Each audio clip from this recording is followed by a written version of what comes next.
Okay, now Jeff, I would say you're part of I would say Doug Casey's gang, if you will, where there's this idea of the international man, or to internationalize your lifestyle. So you have businesses in one country, you reside in a second country, you might have obligations in a third country, as a way to really insulate yourself from an invasive state. So here you are, you're part of this ability to have a multiple representation in different territories, if you will. But for the locals, though, what's their perception? Well, it's quite a bit different from the locals as it is for us foreigners, because we don't get too involved. We don't get bothered very much by the police here, whereas I know the locals get more bothered because the locals are the local slaves. They're owned by the government, and the government just takes advantage of them.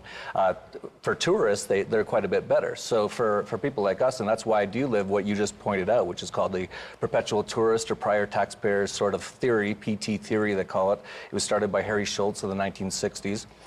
Who's become a good friend now.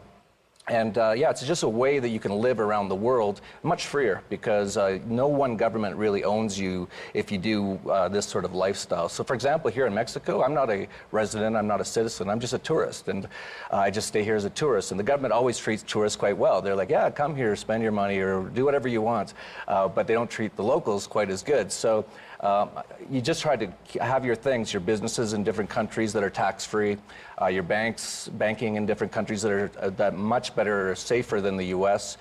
They're much less leveraged and have no tax as well.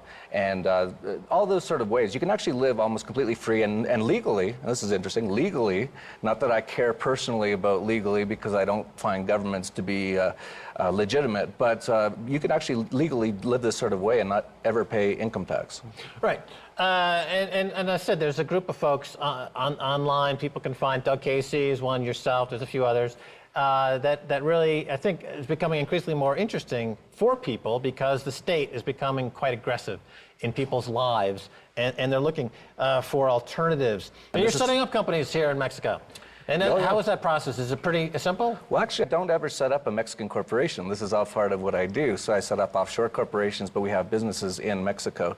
So these are all ways to do things. And, you know, your friend Russell Brand talks a lot about there's an awakening happening, and people are waking up that there's a major problem, and it's the governments and the central banks.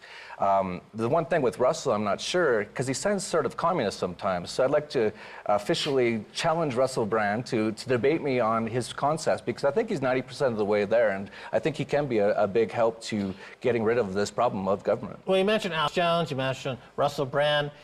These are folks that have made incredible strides on the alternative media. So the mainstream media is really in eclipse.